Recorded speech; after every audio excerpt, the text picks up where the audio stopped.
Come on, guys, let's work out, man. Today's back workout.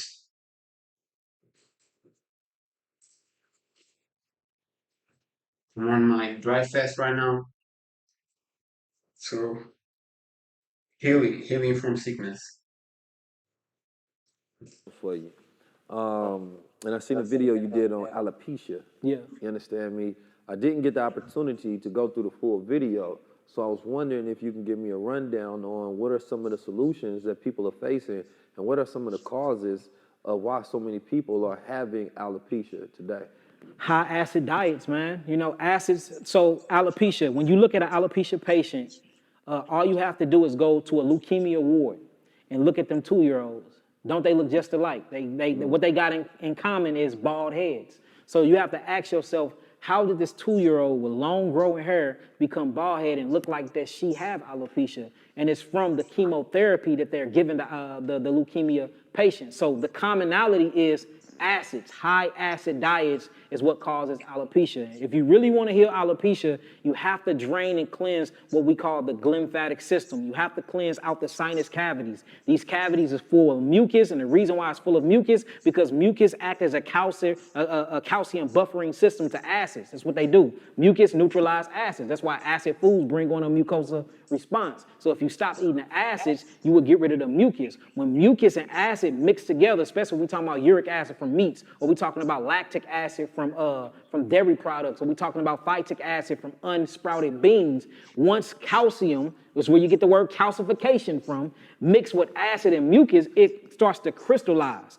This crystallization actually blocks up your hair buds and it keeps you from regrowing your hair. Now what's happening is you're going to have what you call a lymphatic response, or what the allopathic community will call an immune response, where the actual immune response these cells don't go and they don't go and fight off the actual sprouts that make your hair grow. So now we don't have that immune response or the lymphatic response no more to go fight off the acids to keep your hair sprouting. It's nothing but damaged tissue cells due to a corrosive side of chemistry that we call acidosis. You get rid of the acids, you get rid of all the negative things in your life. It's only two sides of chemistry, y'all. Just like you got an up or down, an inside out, black, white, hot, cold. You have alkaline and you got acids. Alkaline bring on life, bring on longevity, bring on balance, bring on ma'at, brings on love, joy, peace, long suffering. You know what I'm saying? Faith, goodness, gentleness, and meekness and temperance. That acidic side brings on death, brings on anger, murderous thoughts, hatred. I mean, all types, homosexual, everything. So we need to start looking towards the alkaline side of life. Period. Appreciate that.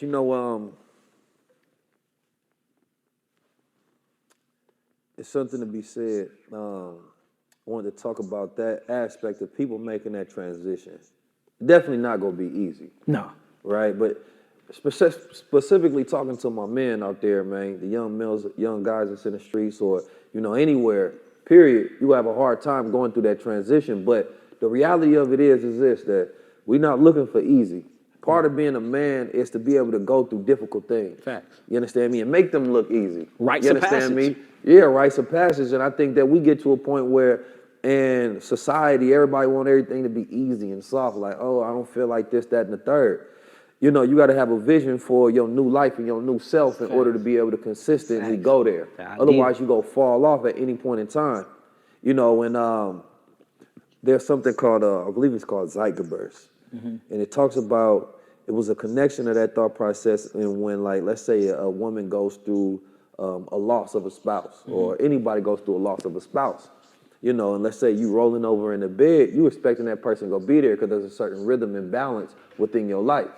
And when that's empty and it's not there, then you have to figure out a way to replace that, right? Oftentimes, social interactions, food, people figure out how to replace anything that's empty or missing. So in absence of you having the ability to completely just say, I'm going to go cold turkey, you understand me? You have to find replacements that can subsidize what you're already doing. Because when you get rid of one thing, replace it with another thing. So I like the idea of starting with, number one, if you can, the best thing for anybody is to do a fast. I'm doing a fast right now. Yeah, fact. Right? Starving out any of those toxins and any of those things and not giving them any life throughout the day. But it also spiritually helps me with any other aspect of my life and my shadow self that I need to work on. Yeah. You understand me? Because as I'm controlling my restrictions on what I eat, then it gives me focus on other things, Yeah. right? If it's no gluttony, there's no greed going here, or what other aspects of life should I be focused on? And that spiritual aspect be so key because there's a lot of men suffering spiritually. Facts. You understand me? You don't think about it like people, we talk about demon time, but that's literally demons Yeah. that's hunting and controlling them young boys. Yeah. You understand me? And they can't get away from it. They can't sleep. You understand me? They got to do the drugs because, you kill somebody and then that flash of life, it takes a part of your life as well. Facts. And you stuck. It's true, guys. A lot of you, and I can say from my previous past, you eating fast food, sugars, uh, drink with sugars, then you feel bad. A lot of like cheese and all of that. You feel bad, and then you have to go to other addictions. So be aware of that. When you eat in a way that you will not feel that necessity after. Of course, you have to reject that necessity.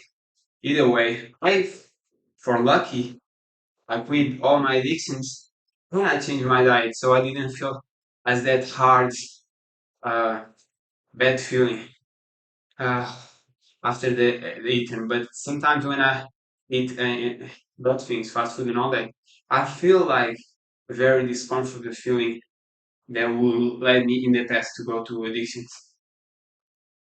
I'm gonna change my diet, but I will talk this in my video from Tough Improvements that I will put on Rumble and YouTube, so you can check it after. Now it's trending. With that image of that person forever. So there's an aspect of you that's destroyed. And there's no sympathy for the young killer in the streets. There's no sympathy for a young black man and the destructions we got to go through on a daily basis to survive and the traumas we go through. I got empathy for it because I've been through many different realities. I got you. You understand me? And so it's one thing where it's like, telling somebody to make a change. Another thing, of course, like, we go through the experience, but also the practicality is start with fasting. That's one of my keys. Yeah. If you can fast, you realize what you don't need, and then you replace it with things that you actually need. And then, of course, the water. You understand me? A lot, most of the time people overeat because they dehydrated. So hydration is key because anytime you're doing something good for yourself, you're reminding yourself of the reason you're doing it. And it makes you want to do it in other areas of your life. Facts. So it then becomes this pattern that can now become your character, right? And then we can go towards, like you say, the fruits. Just simply going to the store and passing up, the Red Hot Riplets, man, they be hitting, I know.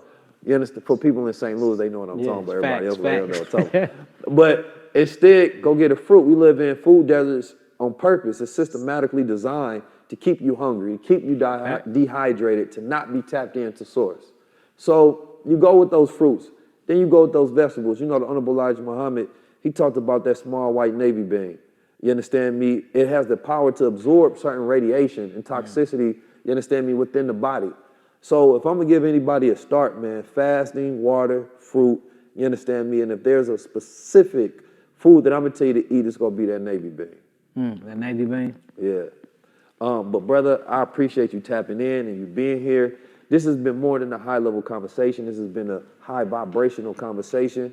You understand me? There's a lot of knowledge that you're going to have to do in order to keep up with the conversation that was had, but the generality of what we were talking about was taking care of yourself. Facts. Which also means taking care of yourselves. You understand me? And understanding as below as above. So what happens inside you is happening on the outside of you. Facts. You understand me? And everything that you eat is going to have a reaction that's going to have a consequence. And so we end up living out either a constructive consequence of our actions or a destructive consequence of our actions. But it all starts here. You understand me? What we feed ourselves, because that's what we become consistently over and over. Whether it's the diet of what we take from television, entertainment, music, environment, you understand me? Our plates, what we see, what we feel, all of that. Especially, our melanated people, we brag about melanin, but that means that we have higher absorption rates. Facts. So we absorbing more of the environment and the Facts. reality than anybody. That's the reason why you understand me? You taking in that information at a high rate, and you don't have the ability to filter and or process it. Oof. You understand me? So we are overly filled with junk and toxins and waste, And we have no sense of science of how to eliminate it properly within our culture, because we have a death culture rather than a health culture. You understand me? So, brother, I appreciate you dropping this game, this science, and this wisdom on them, because it's been a great high-level conversation. I'm 19 Keys, and this is high-level conversation.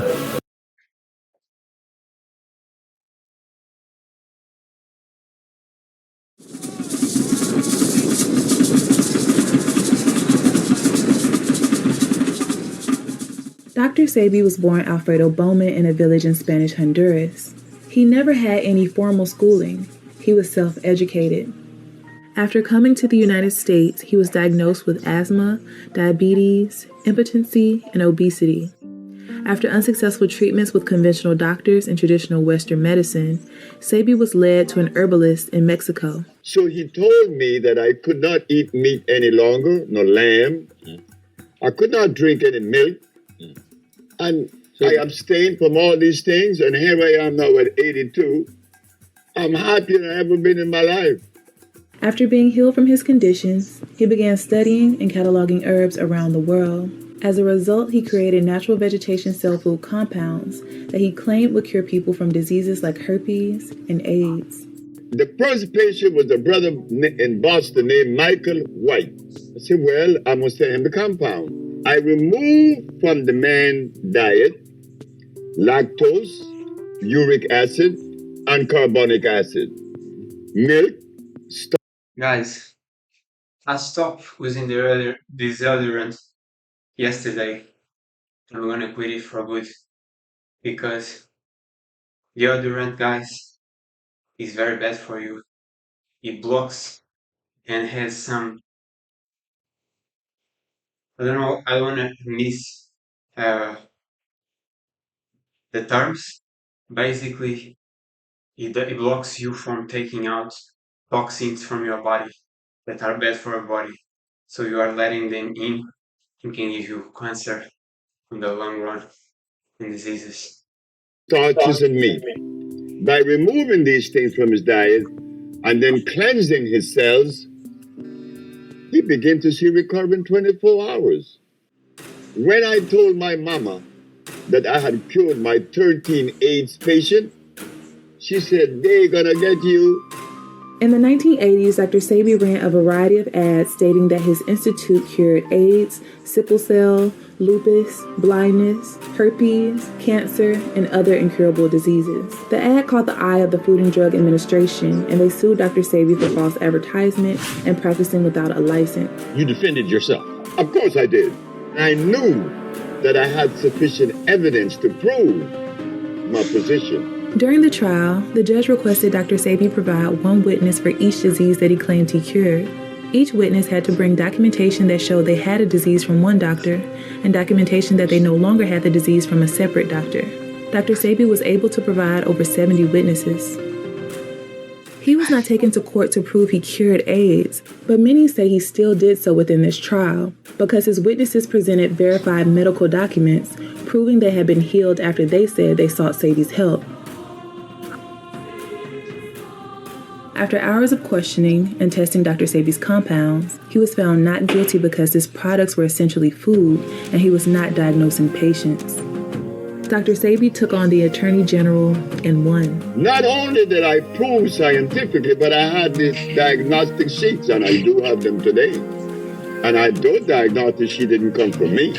They came from their school, their American medical accredited school. When you look at the court documents, it says Dr. Sebi, Alfredo Bowman, which is my father, my aunt Bowman, and Fig Tree Products. That's what was proven in court. You know what I mean? That's what won court. They sent that to Lancaster Laboratories, and it was proven as electric cell food. That's why if you look at the Fig Tree, we call it electric cell food. That's what's been proven in court. The man known as Dr. Sebi claims to have found the cure for several life-threatening diseases, including AIDS.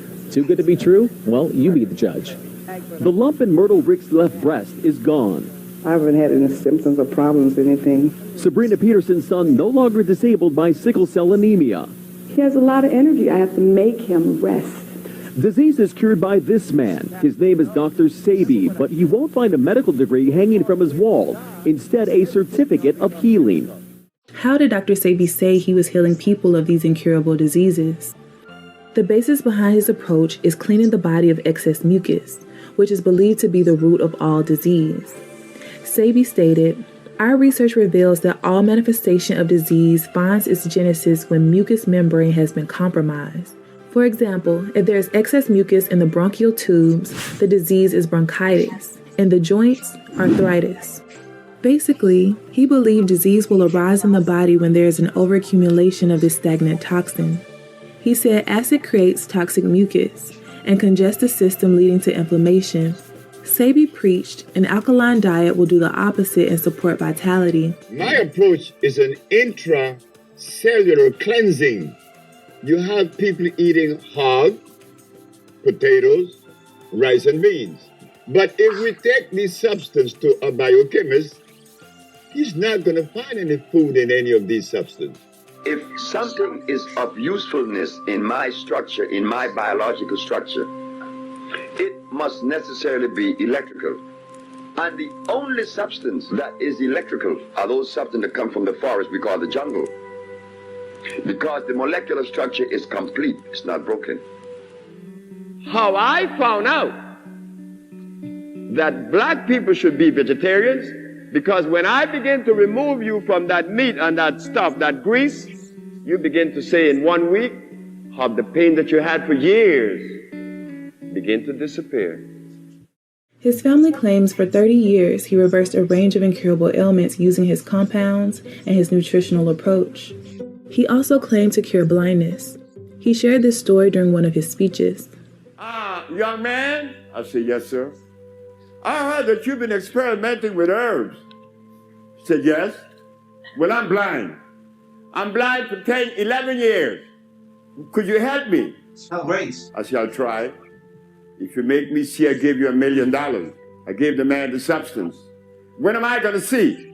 I said, about Friday. Now, why did I select Friday until this day? I don't know. But I was so sure of myself. But how could a boy that didn't go to school be so sure of himself? The man went home with the medicine. And the Wednesday, good morning, young man. I raised my right hand. You say you raise your right hand. I winked my left eye. You say you wink your left eye. I said, the man is seeing. At that point of my journey, I couldn't explain that. I know it's a bunch of herbs that cleanse the man's body, but they were all alkali plants. He also said he was able to heal people of mental illness, something he himself struggled with. I became very sick. I was angry. I want to blow my brains out. I want to kill my wife. And she was the sweetest woman in the world. Why I want to kill her? Because I was sick. You could be offering and deploying things that are hurtful to others and you're totally unaware. I was in what you call a psychiatric ward, schizophrenic and paranoia. Later to walk out of it, to heal that. Every disease begins right here. I mean right here. I don't care if you're blind or if you're insane. It's right here. That acid state influences the brain and the central nervous system. It changes the image in your eyes. You do not see with your eyes. Your eyes is only the lens that the brain looks through. What the brain sees is what you're gonna see. I had a lady from Mexico, and that lady would say, no, don't let them take me, no. And there was nobody there. I made an extract from the Cascara Sagrada. She said that when she went to the bathroom upon taking the Cascara Sagrada extract, she looked in the commode and she saw some berries that she ate 12 years prior. They were lost and they became molded and sent off that negative message. Again, the mucous membrane in the intestine were compromised. She's no longer crazy. His wife Ma'a gave him the name Sebi, and locals began calling him doctor after they saw him heal fatal illnesses. There was a little boy that was dying. It was his spleen, but nobody knew it was his spleen, and he laid there, and he was like 5 years old. This is Dominica again. And so he was laying there, and he could hardly walk. And the doctors had said he was going to die. And so we gave him the herbs, and he was up and around. When people are healed, everybody is Dr. Sebi, Dr. Sebi. Because of the act that he's performing, you're helping someone to achieve wellness. And so in that act, one identifies it with a doctor. So they begin to call him that. Doctor. Better than most. Dr. Sebi not only wanted to heal people of their ailments, he also wanted Better than most crooks who are only trying to sell medicine for money and putting people more ill. everyone to truly love themselves. He brought more than just, okay, take these herbs and you're healed. You felt what you feel when you listen to Sebi. You feel good about yourself and you feel strong. And it was the healing of the nation. It is the healing of the nation because that's the other part of the healing, for us to have that self-worth, that self-confidence. The love that's going to secure you through life is the love that you offer yourself. These are the things that we need to cultivate, not the dependency of another. Why should you be dependent on me for love? On yourself. That love that you have for you, that love would never die. Dr. Sebi created Usha Healing Village, where hundreds of people have traveled to receive healing of their ailments. This village is located in Honduras, Central America, and is named after one of his oldest daughters. The Usha Village was opened right after the court case. You know, my father had his court case in 1988, and then right after that, we went out there, my mother, my father, the whole family, and he founded the Usha Village, and we didn't take out loans for that. I need some motivation right now. Later cities.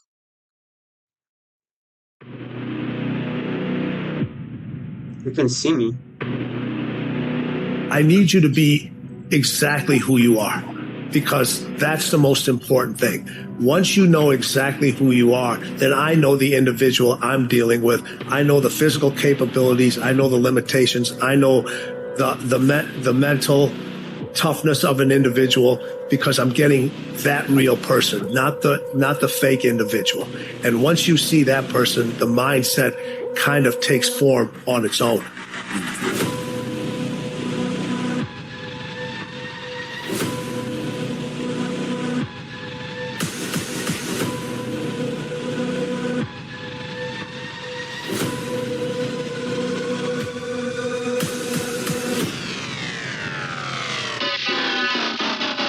So if you lose and you jump right back up and you haven't really changed from that loss, you're never going to learn from it, and you're never going to really, truly know the unforgiving race to greatness, because that's part of the unforgiving part, is the losing part. That part is unforgiving.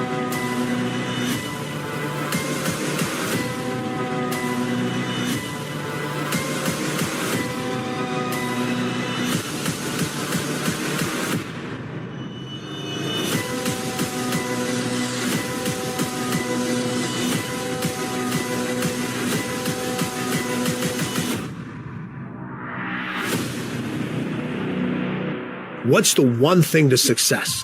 What's the one thing to your success? What's the one thing to making it? What's the one thing to winning? Man, if it was that easy, everybody'd be doing it. But when you look at the road to winning, people look at you and they're like, you're a success. All right. But your road has so many more steps. Those steps are infinite. Sometimes you get to see them. Sometimes you don't. Sometimes they're there. Other times they're wobbly. And you don't know if that next step is going to be there, but you have enough belief in yourself to say, I know it's there. I'm going to take that step. I may miss the step. I may fall. I may get scraped. That step may go into quicksand, but I know there's another step. I know it. I believe inside me that there's another step that I have to take, that somebody else isn't making me take. And you continue to take those. Those steps are infinite. Winning is infinite. Those steps are infinite.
Instead of using what happened to me as fuel, I use the good I have in life as fuel.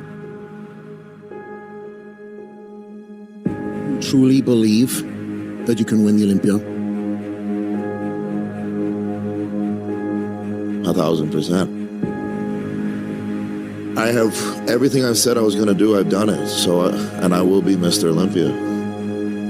Without a doubt. I know I have the heart for it, the work ethic for it, the consistency for it, the mindset for it. I have the great support system for it, a great coach for it. Now in the Dragon's Lair, who's going to stop me?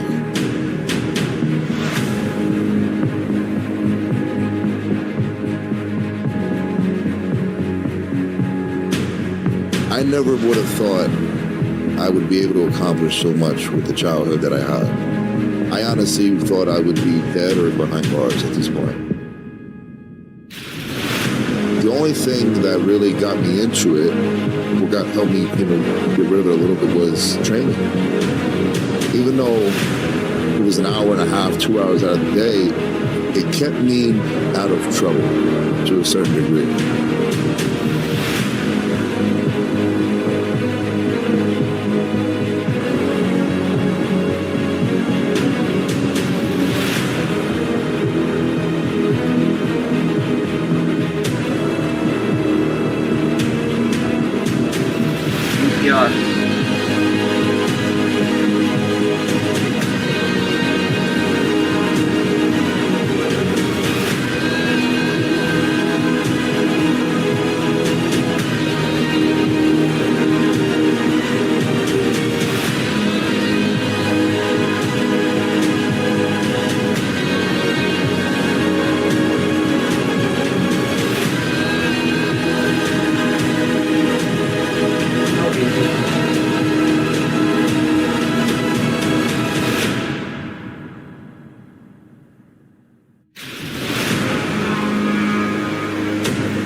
But the fact that I'm able to change my life for the better, it's something I want everyone that has gone through some type of trauma or just shit life.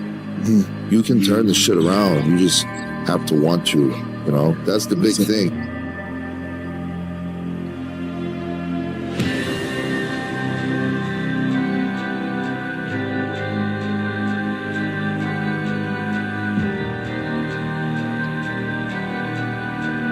Because, there's a lot of people, and I don't want anyone to take this wrong, there's a lot of people that get medication, that get help, right? I'm not saying they don't need it, but I'm a big believer, if you, as an individual, want to make a change, I believe you can do it.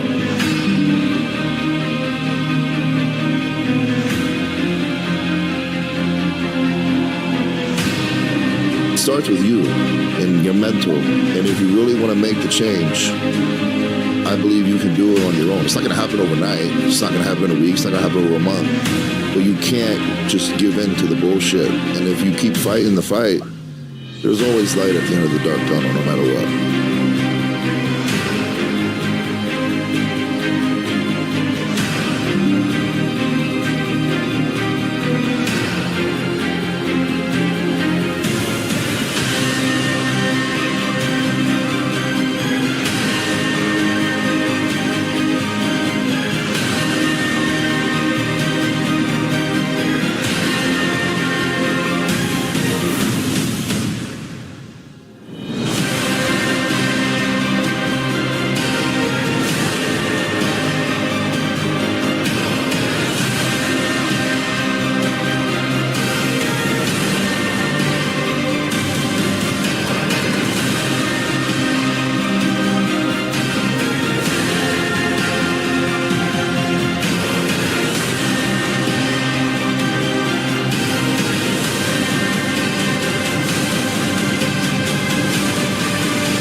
I have everything I've said I was going to do, I've done it. So, and I will be Mr. Olympia, without a doubt. I know I have the heart for it, the work ethic for it, the consistency for it, the mindset for it. I have the great support system for it, a great coach for it. It doesn't matter how many Olympias you win, how many this, how many that. They will always criticize the best no matter what. They will always find something wrong with you no matter how many titles you win. So I think it just gets to a point where you're like, I'm the best, fuck it. Like, say what you want, I won. As you begin to look toward the future, begin to know that whatever it takes for you to create that, you've got that in you. You've got that. You've got genius in you. You've got goodness in you. You've got creativeness in you. If you decide to take the initiative to change the current quality of your life, I say to you that you will find that the universe is on your side.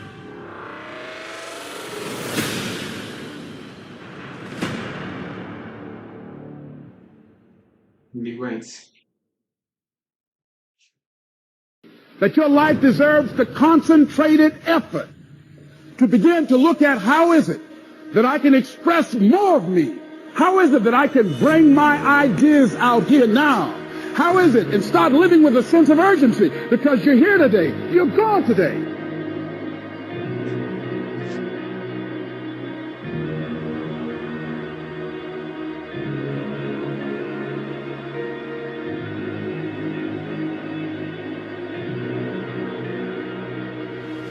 Life is unpredictable. It's uncertain. There are no guarantees. No guarantees out here at all. So holding back, what are you waiting on? Ask yourself, what's the benefit of your waiting? What's the benefit of your not living your dreams? What's the benefit of not listening to yourself?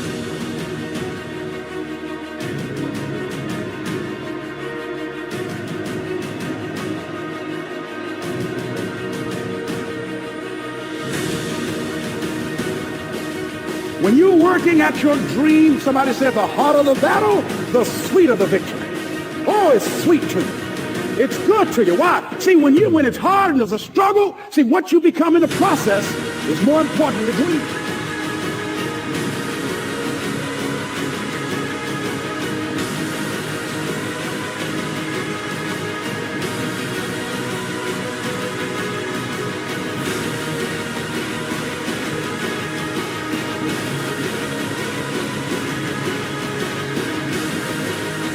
More important. The kind of person you become, the character that you build, the courage that you develop, the faith that you're manifesting. Oh, it's something that you get up in the morning, you look yourself in the mirror, you're a different kind of person. You walk with a different kind of spirit.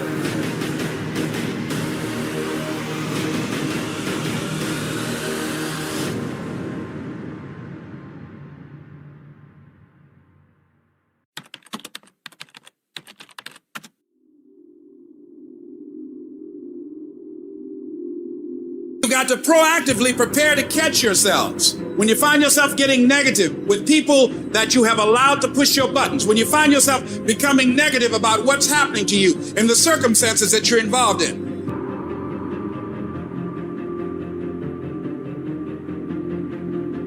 You're going to hit a wall.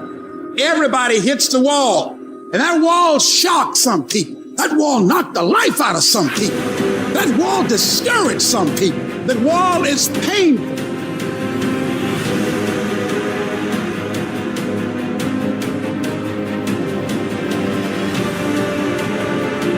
Some will choose to go back, but there's some small number who, when they hit that wall, they decide, wait a minute, I'm supposed to be over there. This person doesn't care about the pain because this person knows something. There's no gain without pain.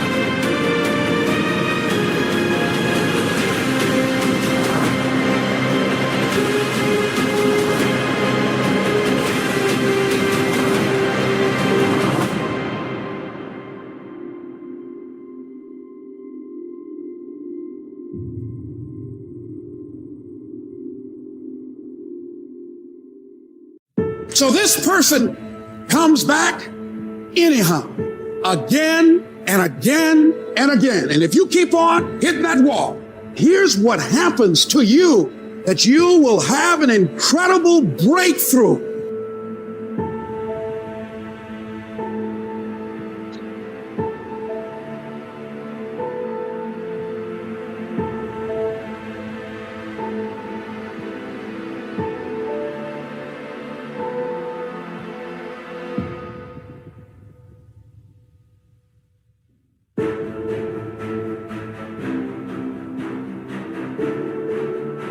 And it's as if the universe says, let's help him out. I admire that kind of tenacity. Let's give her a hand.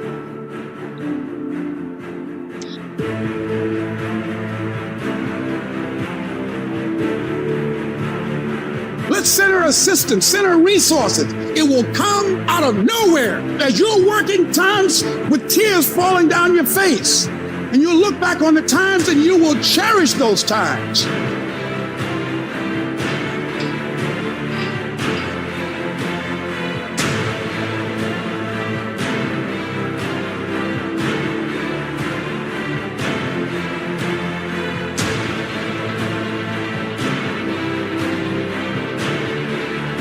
Nobody believes in you. You've lost again and again and again. The lights are cut off, but you're still looking at your dream, reviewing it every day and saying to yourself, it's not over until I win.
Let me tell you something you already know. The world ain't all sunshine and rainbows. It's a very mean and nasty place, and I don't care how tough you are, it will beat you to your knees and keep you there permanently if you let it.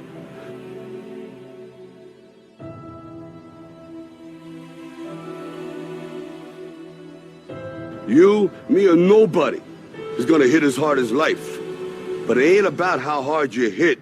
It's about how hard you can get hit and keep moving forward. How much you can take and keep moving forward. That's how winning is done.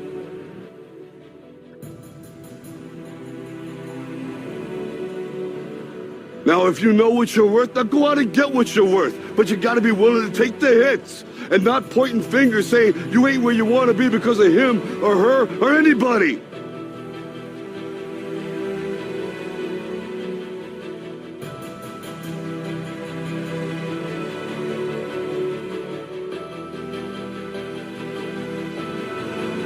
Cowards do that, and that ain't you! You're better than that! I got two more. Last one. Nice. Oh, shit. Yeah.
What the hell are you doing? This guy will knock you on your ass.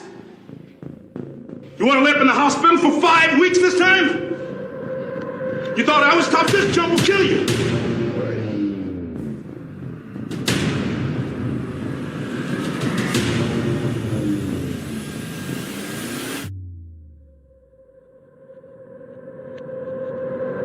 Come on, get your head on your shoulders, man. Think about the fight, Clubber Lang's in here. He's trying to hurt you, Rock. He's trying to hurt you. Okay, here he comes. Jab. He's jabbing. He's trying to hurt you. You gotta fight him. You gotta move. Damn, Rock, come on. What's the matter with you? Tomorrow. There is no tomorrow. There is no tomorrow.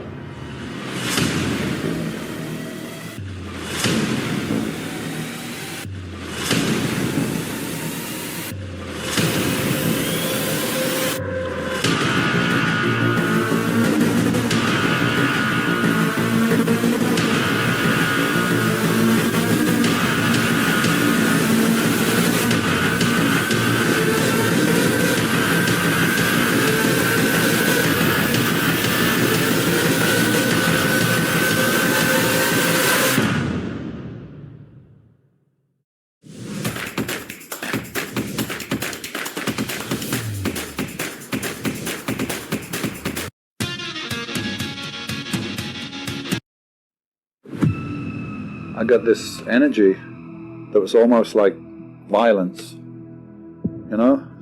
We all got these things in our lives, traumas, incidents, and it's like whether you're going to use it or it's going to affect you in a positive or a negative way. Absolutely. So I took that and I used that fuel. Probably I used a lot of anger that I had in me from my childhood and so on, I don't know, but instead of it going all over the fucking place, it was all internalized and then it was into those sets, into those weights. So in between sets, you see me like, almost, I'm like pacing up and down like an animal, like, but it was controlled aggression. I didn't make a lot of noise, it was like inside like a fire, and I just put all that into the workout.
People just want stuff like, you know, they want stuff easy now.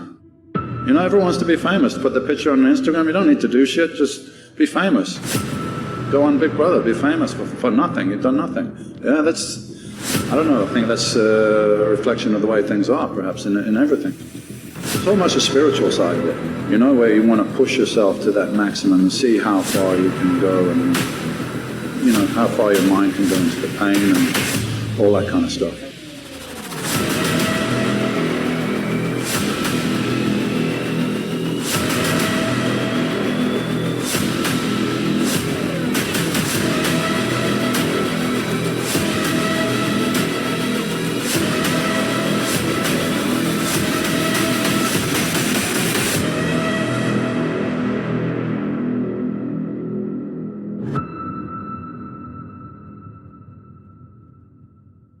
You know, the greatest thing in life, the greatest freedom is when you don't give a fuck. Don't give a fuck what people think anymore. That's really freedom, yeah? It's like a computer game. It's like a virtual reality game that we're all agreed to play in. I didn't relate to the circumstances and the people around me and their view of what life was. You know, get a job, simple life, get a council house, get some kids, go to work. You know, like, gotta be more than that. If I can win Mr. Olympia, then I can do this, I can do that in different areas of my life.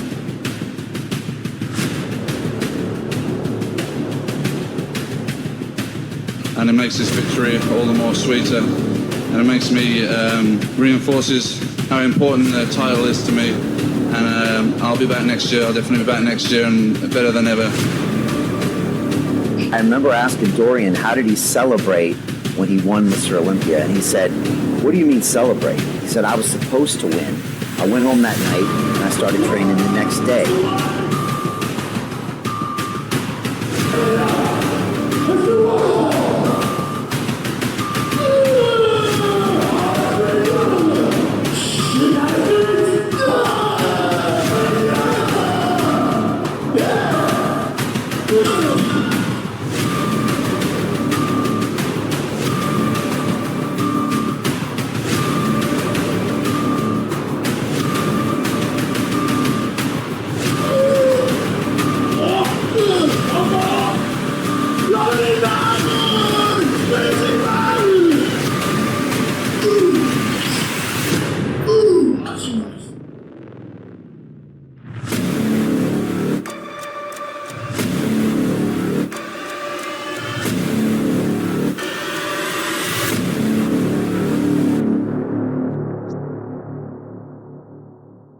The gym I train at is my own gym. I own the gym in England. And it's basically a very small basement gym, very hardcore, mostly free weights. We don't have any cardiovascular equipment or anything like that. The paint's coming off the walls and there's no showers, the toilets don't work. But there's a great atmosphere there. It's a hard-working atmosphere where people feel, you know, when they go down the gym, they're strictly there to train, they're not there to socialize. You can only hear music and smell sweat and hear grunting and plates banging.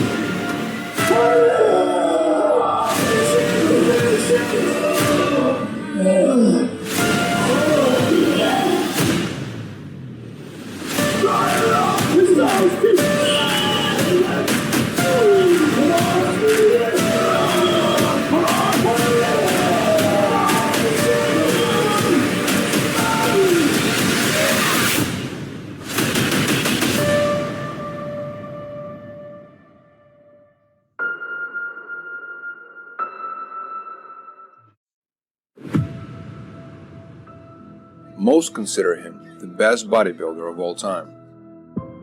Ronnie Coleman, Mr. Olympia.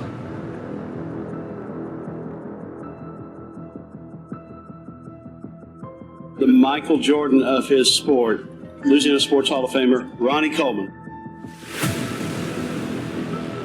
Man, I think you could, probably be one of the best bodybuilders ever. I mean, I think you do real good. You probably even win the Mr. Olympia. I'm like, whoa, what's that? Ronnie was standing in my way, so every year it was a battle against Ronnie Coleman. I knew that was the only guy that could possibly beat me.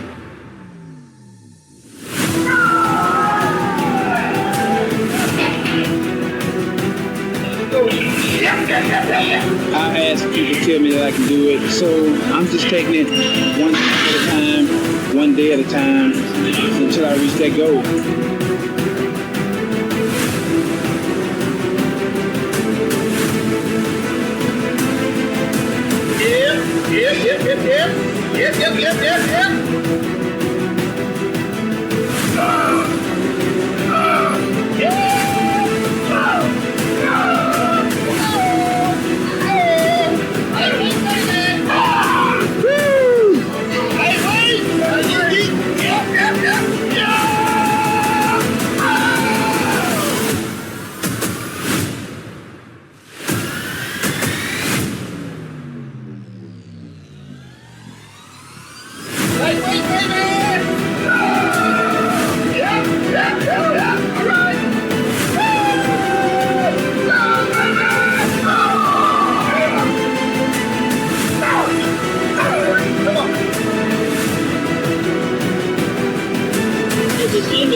called bodybuilding.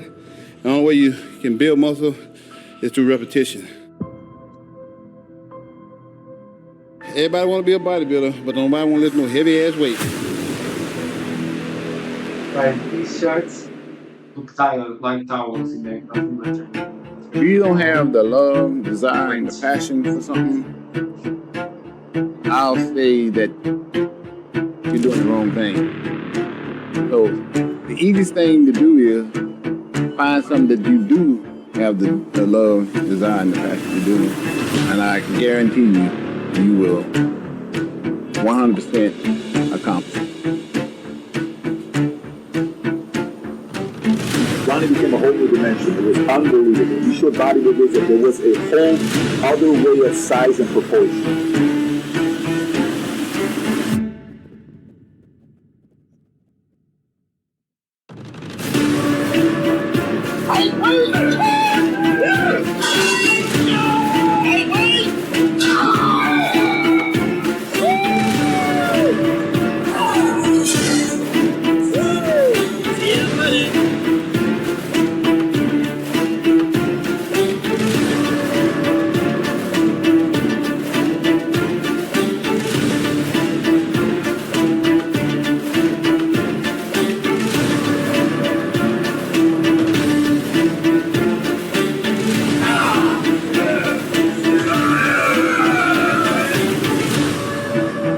Everybody wants to be on top. Everybody wants to be the best at what it is that they're trying to be the best at.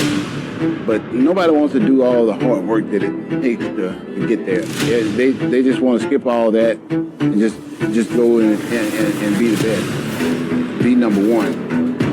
But what they are failing on is all the hard work, dedication, sacrifice that you have to put into it in order to get there.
It was really easy for me, and I think the reason why is my family supported me like 100%.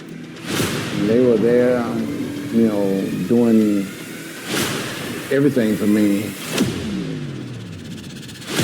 My mom is the greatest person in the world. I couldn't do this without her.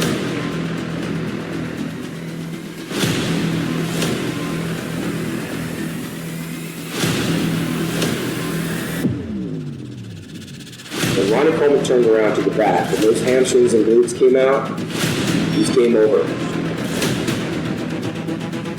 Most muscular man the world has ever seen. Yeah, without a doubt, Ronnie Coleman is just a true freak of nature.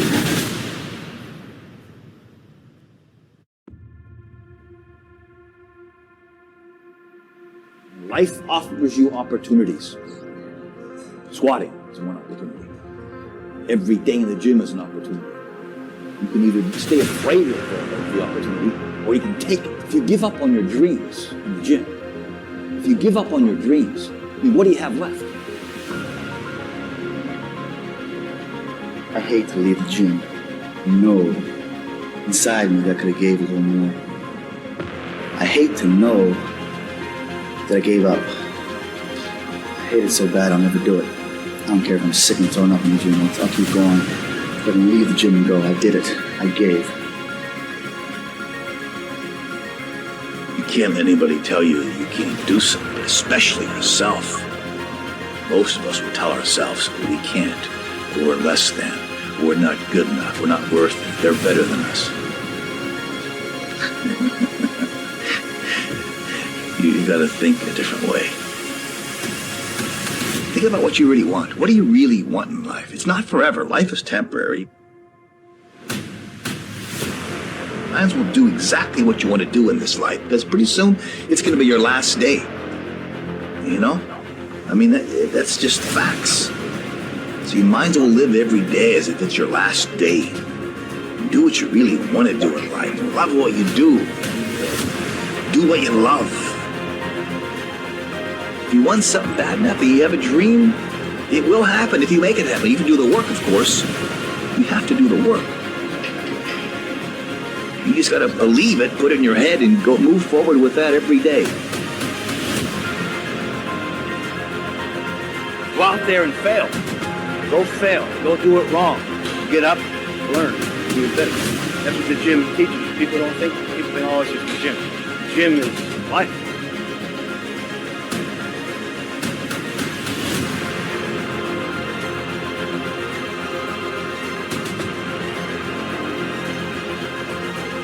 Never just give a little bit. You'll always give it everything you got. And I think with that kind of mentality, you can get through anything. Yeah, I am nervous. My palms are sweating, and I'm scared to death before I go up to the bar because I know when it's going to happen. But I allow myself to prepare very slowly. There was no what if, no plan B. Forget plan B. This was the only thing that mattered in my life. I was willing to give it that much. And a lot of times I came that close to death.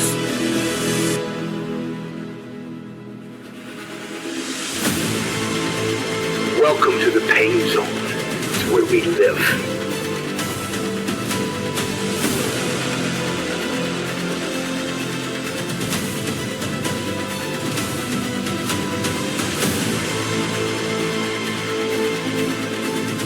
Squeeze it!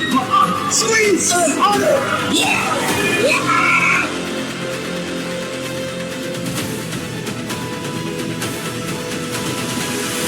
People don't want what's hard. They want what's easy. What looks showy. Higher. Bring it up. Back.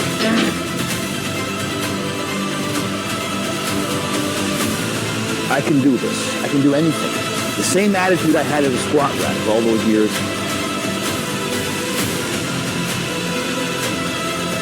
You promised yourself. You fucking promised yourself to be the best fucking person. That's what makes you.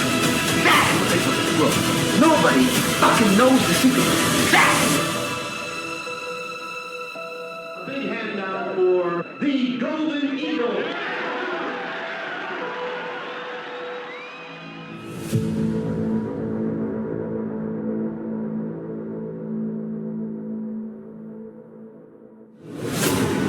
I love squat rack. To me, it's like a different sport. I mean, squat rack, the squat performance, the execution of the squat is a different sport than powerlifting, bodybuilding. To me, I have these feelings and emotional ties to the squat rack. It's just like the altar. I walk across the squat rack and I want to genuflect. I just thank you, God, for letting me live. In fact, every time I do squat, it's like sometimes I wonder when they come back. You know how you get in oxygen to death and you wonder if they come back after all those reps. So I have every time so far. And if you think you could have done more, you're a loser. I do not ever want to go home from the gym going, I'm a loser, I could have done more.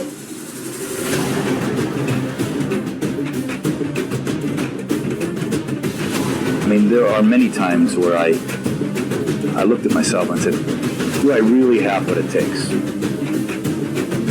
I mean, I was always wondering if I should keep going. And the answer was always, I have to. I have to. I gotta get up.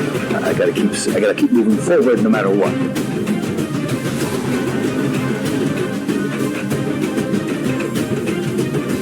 I always believe in training hard. Real stupid, brutal hard.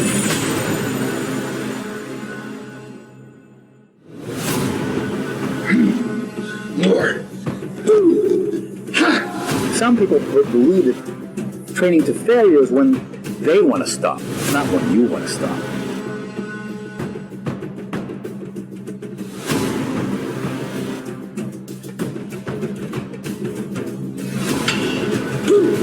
Welcome to the pain zone. It's where we live. Keep going. More. Okay, one more rep. One more rep.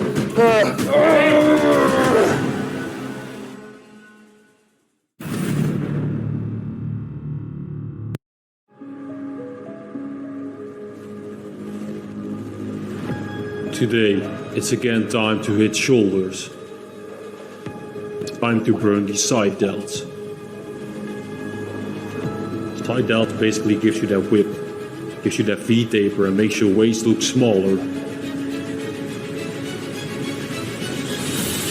To get big delts, you just gotta push through the burning pain.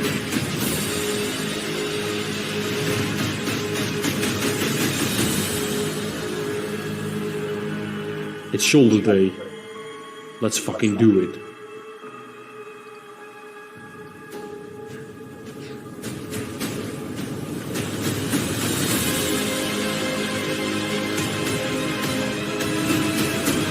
You really have to concentrate and isolate the delt.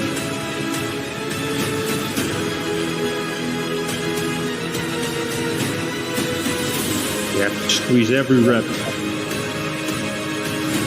Every rep, every set counts. And the only way you can milk the benefit is to squeeze. You gotta think about the muscles that you wanna hit. Think about what they're gonna look like.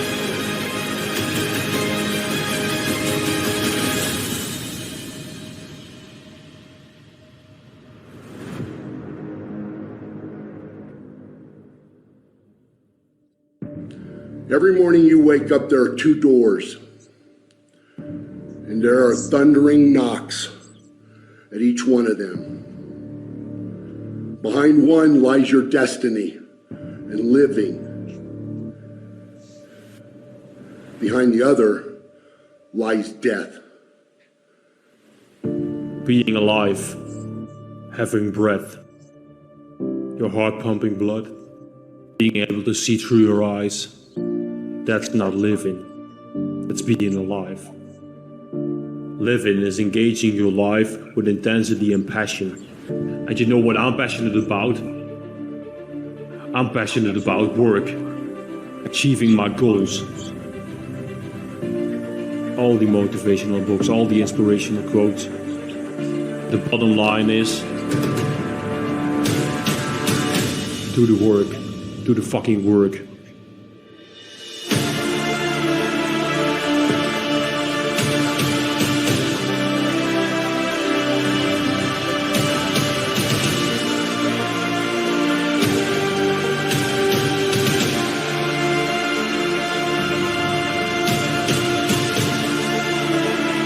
Get fucking raw. Get fucking intense. Get angry and aggressive. And make it fucking happen for yourself.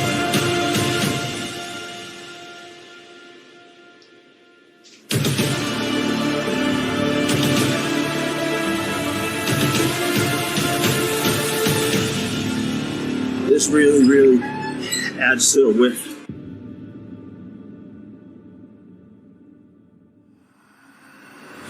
You never have big enough side delts. And side delts is basically what gives you that width. Gives you that V-tape that makes your waist look smaller. You know, so from the front and back view, the wider you are, the smaller your waist is. So, hit those side delts.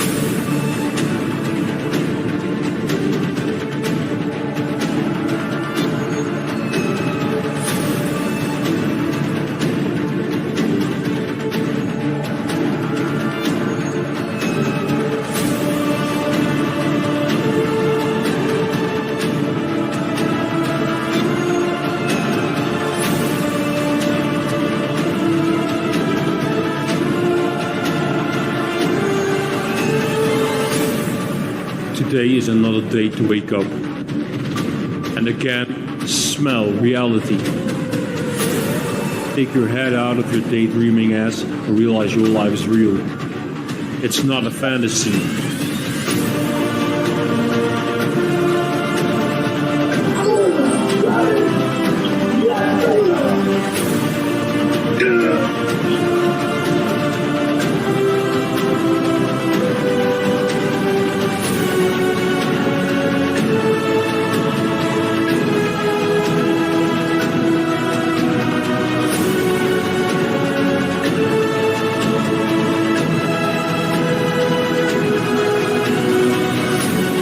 Pump up the muscles with blood.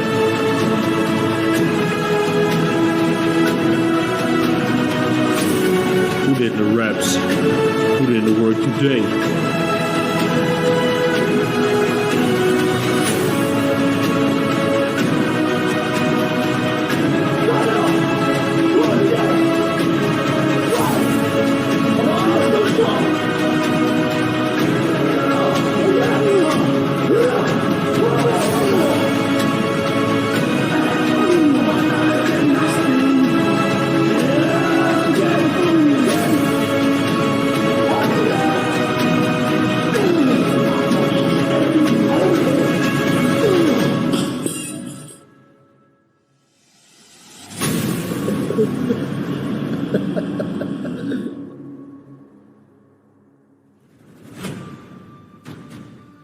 One of the best features of a physique is a V-taper. Wide shoulders and a small waist. It just looks right. It will turn heads like nothing else, and it will impress anyone. You want to train hard to get 3D delts. The round, boulder shoulders.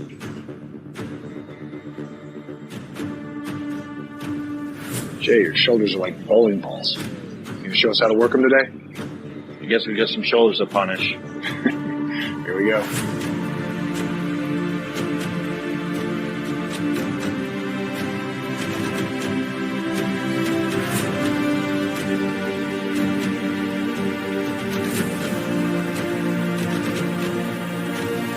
The physique of a Greek god is built by strength, willpower, a lot of reps, and a training with high intensity.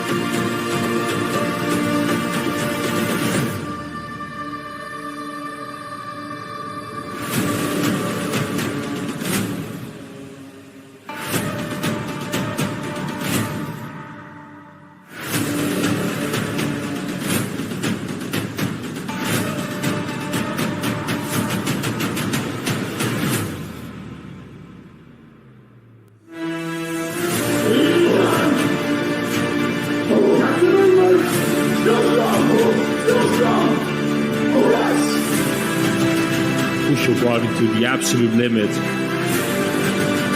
and you will maximize growth.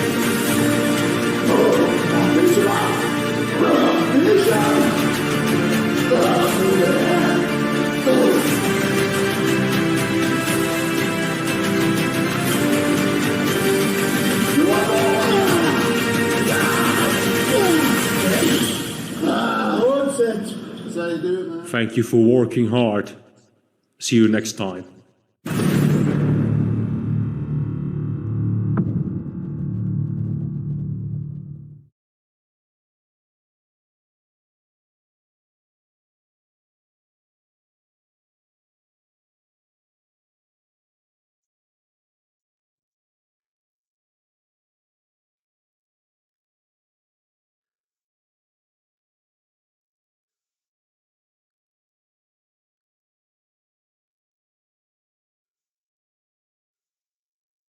You know what? I have a lot of regrets.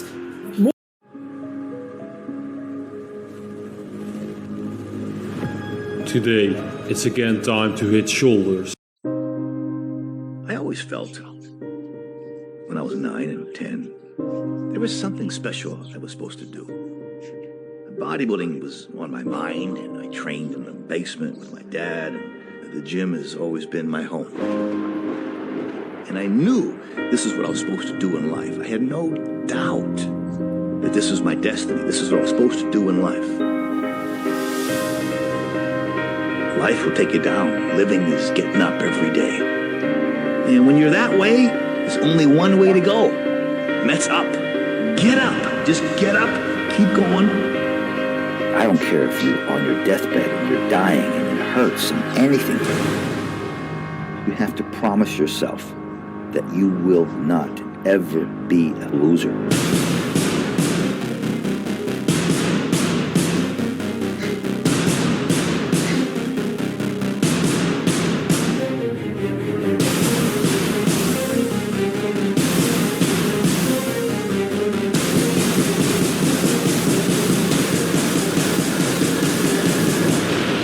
If you really put your heart and soul into it, you will get it.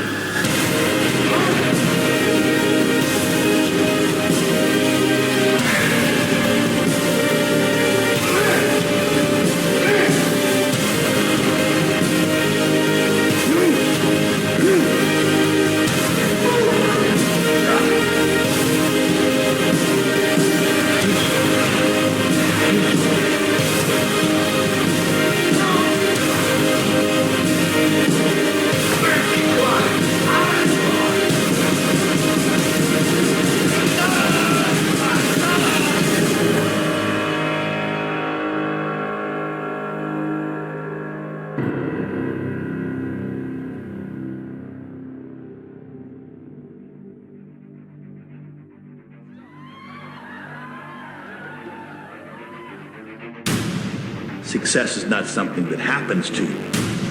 It's a decision that you make. Whatever you think about the most, you become this. Former Mr. Universe, a former Mr. America,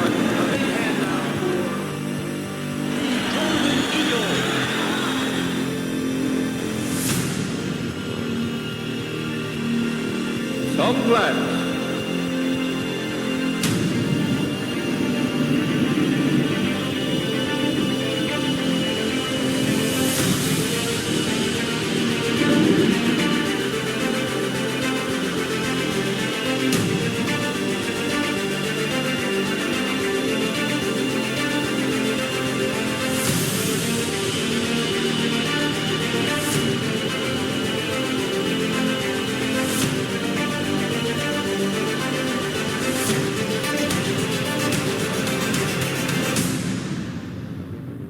Someday, it's gonna be your last day.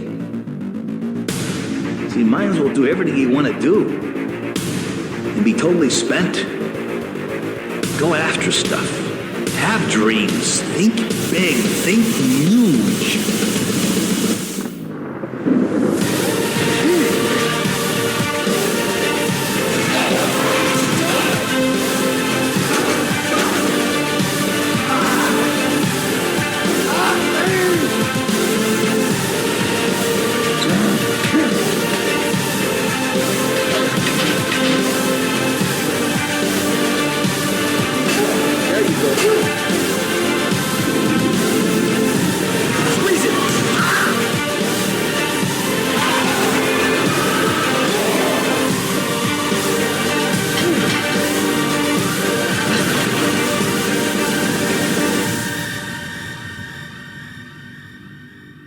Let your eyelids open and be on the ready. Determined, motivated, inspired to take your physical self beyond any previous point of accomplishment.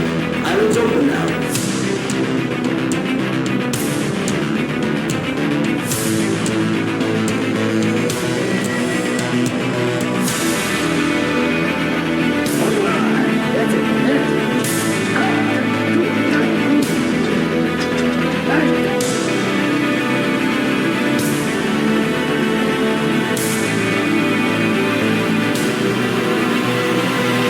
Every rep, you wanted to hear that sound again, and you wanted to complete the rep with as much force as you possibly could. It would break pockets. Feeling like you had to fucking do it!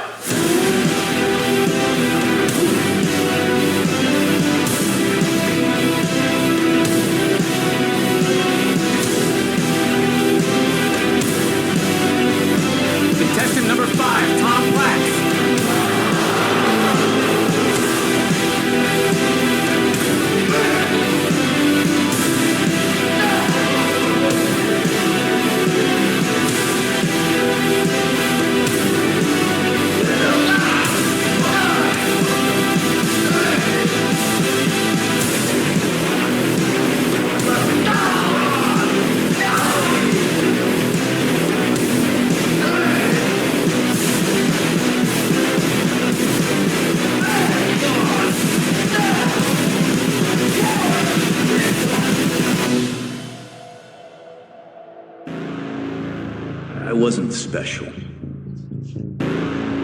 I wasn't the chosen one by anyone. What I've come to learn in life is that you can do anything you want to do.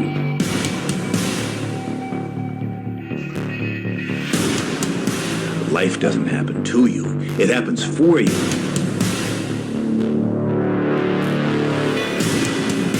Opportunities will come to you every day. It's either for you, you can remain scared of the opportunities, or you can embrace them and take them.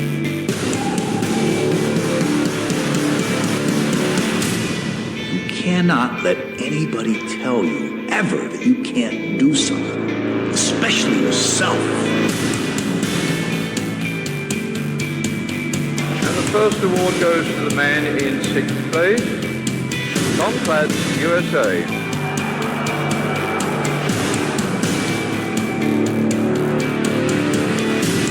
You have to achieve failure. You have to take it that far.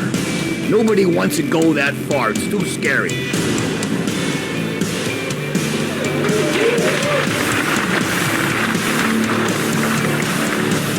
But you know something? I got news for you. That's where winning is.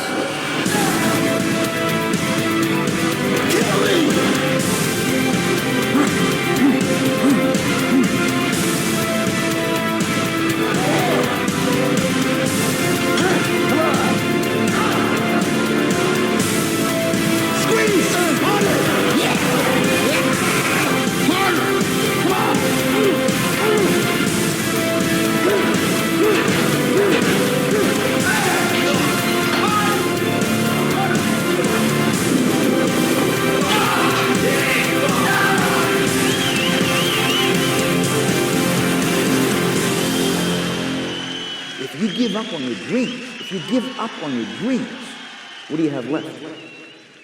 Nothing.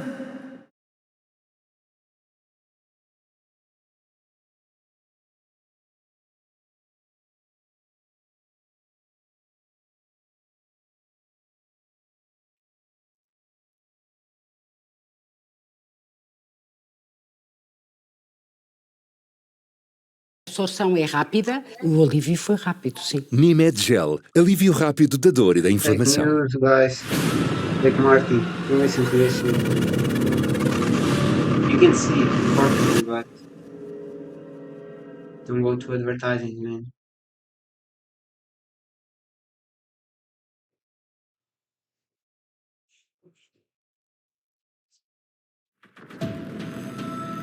I hate to leave the gym and know inside me that I could have gave a little more. I hate to know that I gave up. I hate it so bad I'll never do it. I don't care if I'm sick and thrown up in the gym. I'll keep going so I can leave the gym and go. I did it. I gave.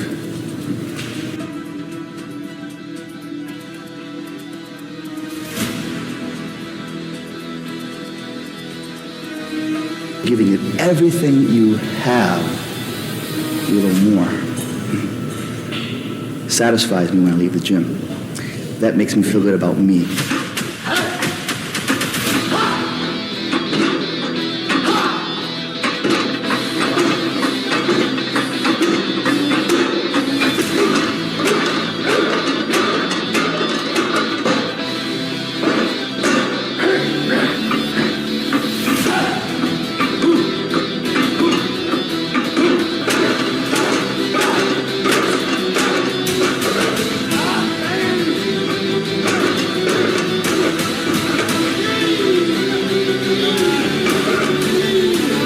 To take it that far. Nobody wants to go that far. It's too scary. But you know something? I got news for you. That's where winning is. It always has been. Nothing's changed since the 70s. Nothing.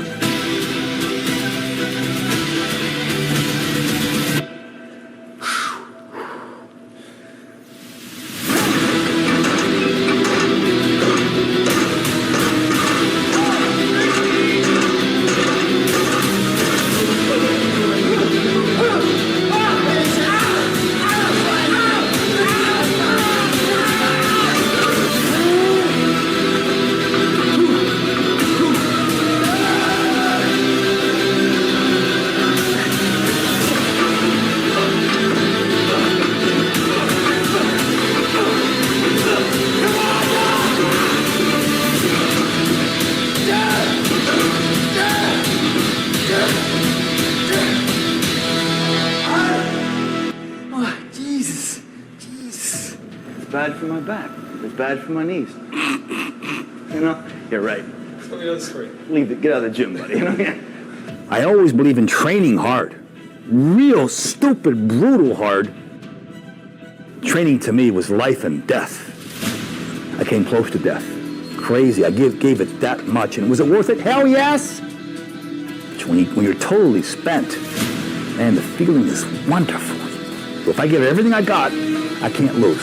Because I can't give any more. I'll keep finding ways to give more. Yeah.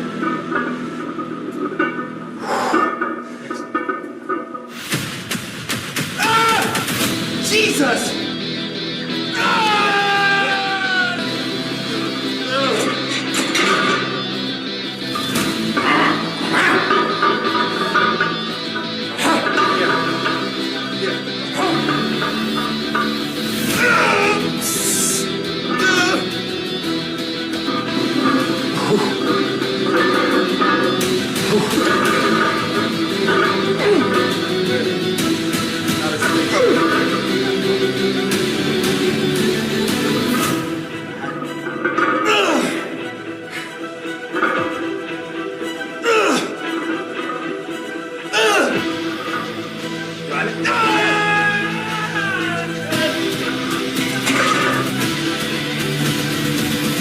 Welcome to the pain zone. It's where we live.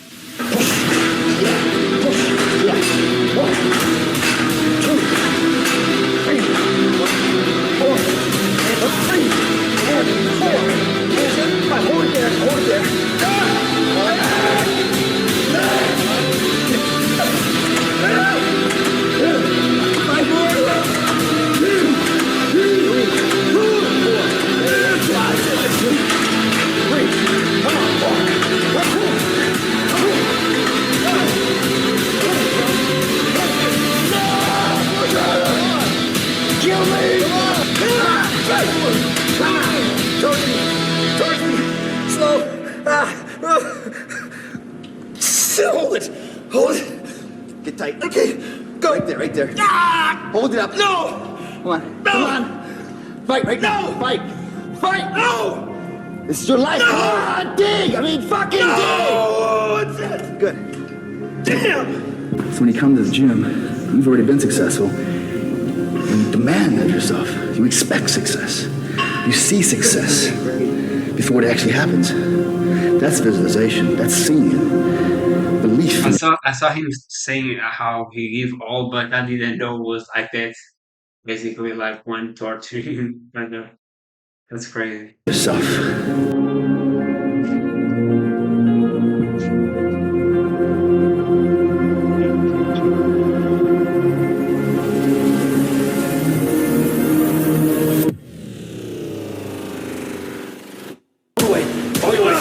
That's it.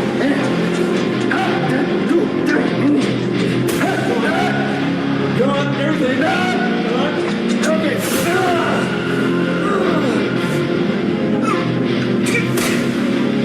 Okay.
Let's go ahead and make $1,988 a week, because that's actually the amount you need to make weekly in order to become a six-figure earner. And listen, I know that for some of you guys, you're sitting here and you're wondering, there's 17 different methods.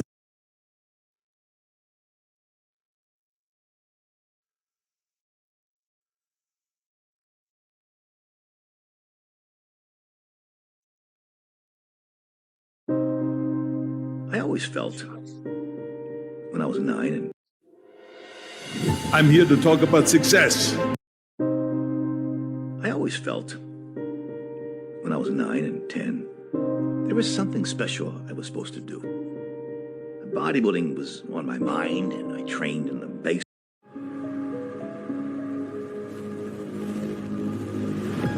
Today, it's again time to hit shoulders. Time to burn the side delts. I always felt.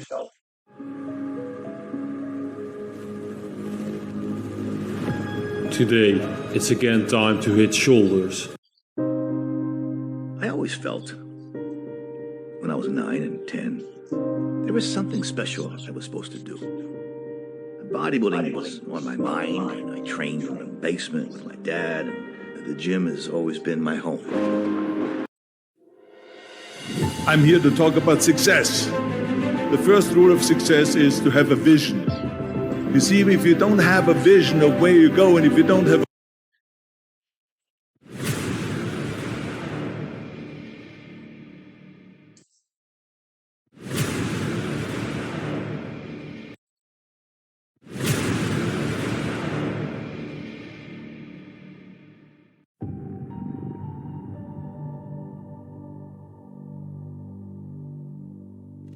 I came from nothing. I look at bodybuilding as you become an artist, I think. A lot of people transform themselves by looking in the mirror and they see what ultimately they can achieve. They chisel their bodies to be their absolute best. Back in the day, I loved to train. I started at 18, I found that the gym was a stress reliever for me. And what greater thing, I was able to develop my body at the same time, and then I was able to get in competitive bodybuilding. And I did well at it. And if I didn't do well, I probably wouldn't have stayed with it. But I loved to train. And I didn't bring phones into the gym. It's about hitting the gym and working out to build your body beyond what the norm is. I've overachieved what I actually thought it would, or what was possible, coming from, a small town in Massachusetts. Went to Olympia and I got dusted. I got second to last. I was 15 out of 16 and I was like, should I quit? I was so devastated. I remember saying to my wife at the time, am I just not good?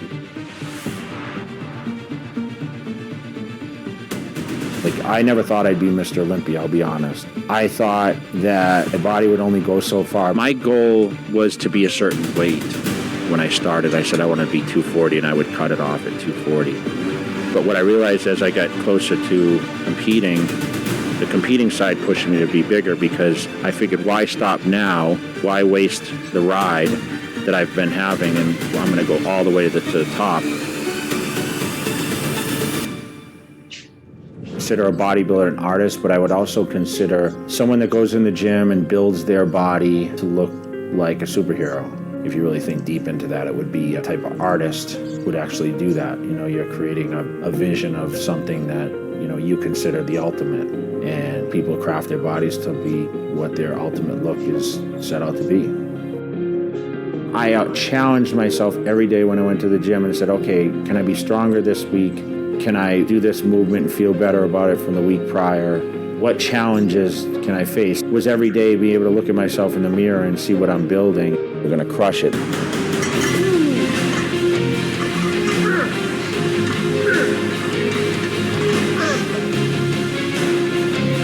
To get to the big level of Mr. Olympia, that's a tough one.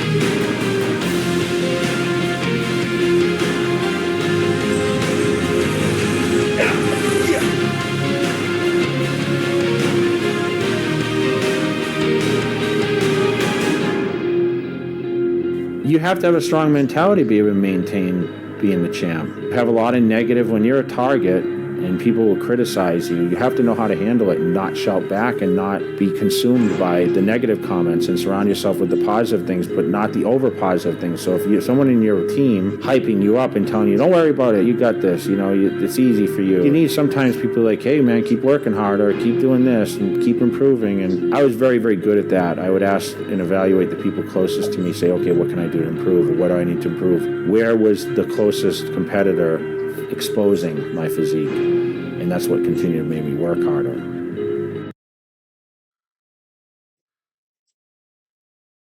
This was a major workout. Crazy. Hope you guys enjoyed the view. Yeah, muscle, man. Oh, can't even breathe. See you guys in the next video. Woo. Don't forget to watch my self-improvement video. Will come right after from Rambo in Gorilla for YouTube. See you.